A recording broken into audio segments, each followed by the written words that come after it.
What happens when we actually drink alcohol? Does it simply go in one end and then out of the other? Or is something else going on? Is it slowly going through our body, damaging each and every part of it? Well, today that's exactly what we're going to be looking at. We're going to be looking at what happens to our body as alcohol passes us through the lips and then goes out the other end. Super interesting stuff. You guys will love this one.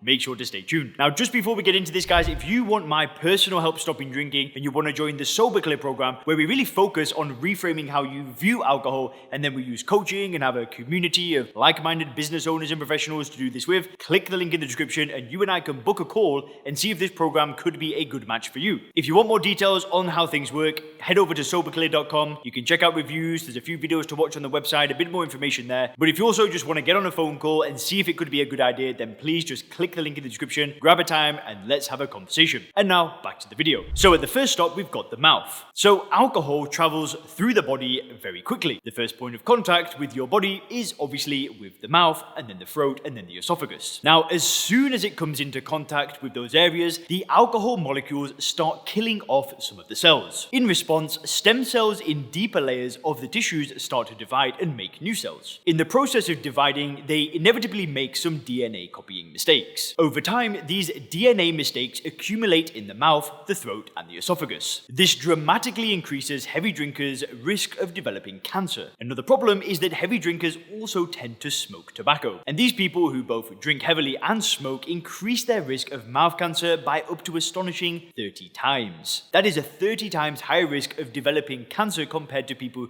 who neither drink nor smoke. Now, the next step in alcohol's journey is the stomach and small intestine. Depending on how much you've drank and what you've had to eat, the irritation to these organs can cause vomiting, pain, and diarrhea. Alcohol also disrupts the so-called gastrointestinal microflora in the intestine. The term microflora refers to the countless bacteria that live inside the gut and contribute to its long-term well-being. You may have heard them being categorized into, quote, good and bad bacteria. Now, alcohol favors the proliferation of bad bacteria at the expense of the good bacteria. This is part of the reason why over time, heavy drinkers tend to develop vitamin and other micronutrient deficiencies. In the long run, alcohol might also compromise the barrier between your gut and bloodstream, leading to so-called leaky gut syndrome. Other long-term problems that heavy drinkers might develop are acid reflux and stomach ulcers. The stomach and small intestine are crucial to alcohol's metabolism. It's in these two organs that the vast majority of alcohol is absorbed into the bloodstream, and especially the small intestine. This process is extremely fast. Depending on how much you've drank, the concentration of alcohol in your blood can peak within 30 minutes. Once in the bloodstream, alcohol travels throughout the body.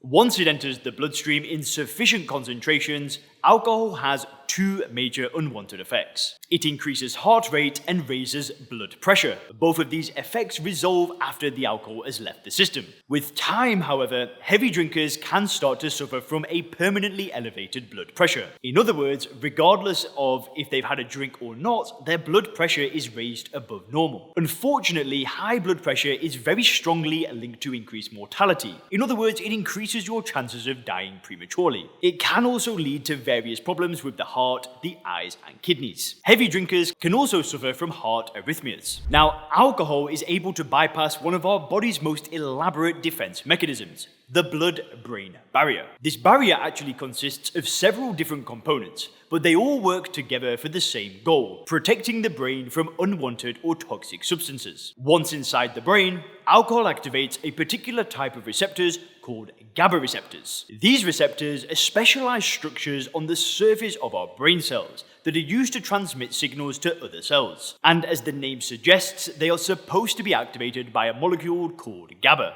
Alcohol mimics the effects of GABA, and it's this particular characteristic that is responsible for many of its desirable effects. It lowers anxiety levels, relaxes the muscles, induces a mild sense of euphoria, and increased social extroversion. At higher levels, however, activation of these GABA receptors has a sedative effect. One remarkable characteristic of our brain is what's called neuroadaptation. This is a very broad term that covers many phenomena, but one of the most fundamental instances of neuroadaptation is how our brain reacts to repeated instances instances of psychoactive substances, be they alcohol, cocaine, or any other recreational drug. In the case of alcohol, the GABA signaling system eventually adapts to the effects of alcohol. To put it in very simple terms, it becomes numb to it. A given amount of alcohol can't produce the same levels of brain stimulation as before. This, more often than not, leads to the obvious: drink more alcohol. Alcohol is a neurotoxin.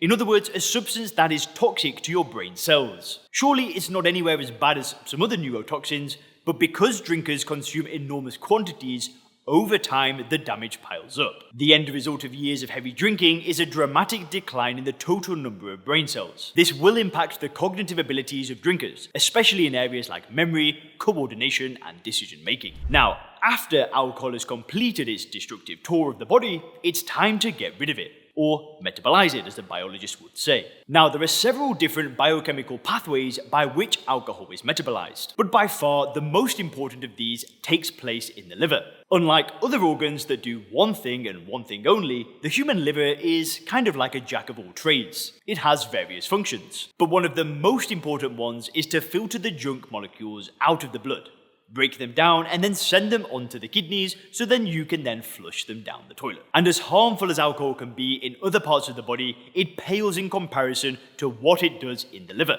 The problem is that when the liver breaks down alcohol, it converts it into an even more toxic substance called acetaldehyde. It then takes a second biochemical reaction to convert acetaldehyde into a less toxic metabolite. But even though acetaldehyde doesn't get to stick around in the liver for long, it is enough to attack the liver cells in all sorts of ways. Over time, the cumulative damage acetaldehyde inflicts on the liver can lead to very serious and potentially irreversible conditions. The two most common being cirrhosis and cancer. The problem is that over time, acetaldehyde breaks down the liver's capacity to effectively metabolize it. This means that the liver becomes progressively less and less able to quickly break down acetaldehyde, and then damage piles on at an ever-increasing rate.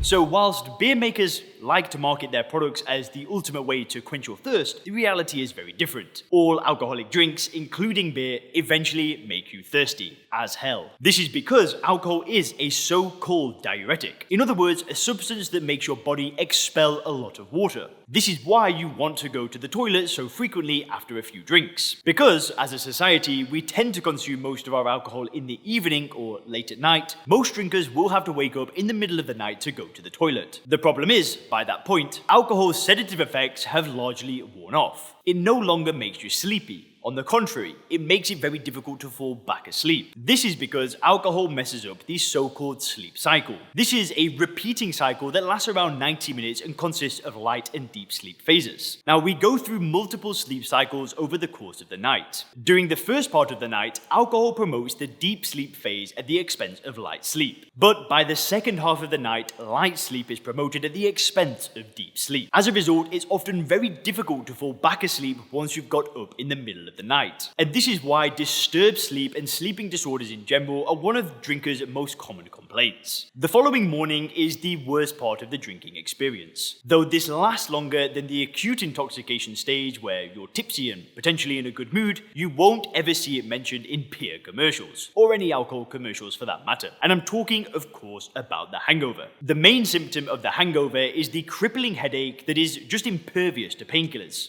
No matter what you throw at it, it will go away on its own eventually. But there's far more than the headache. Other hangover symptoms include thirst, for the reasons that we just discussed, a sensitivity to light and sound, muscle ache, and bad mood and irritability. Now, scientists don't exactly understand the full biochemistry of the hangover. It's probably due to various factors, including the dehydration that we discussed, electrolyte imbalances, and the acetaldehyde still floating around your system. Whatever the case, 3 out of 4 drinkers are susceptible to hangovers. Again, scientists don't understand what makes the remaining 1 out of 4 impervious to the hangover. Hope you enjoyed this video, guys. Have a great day.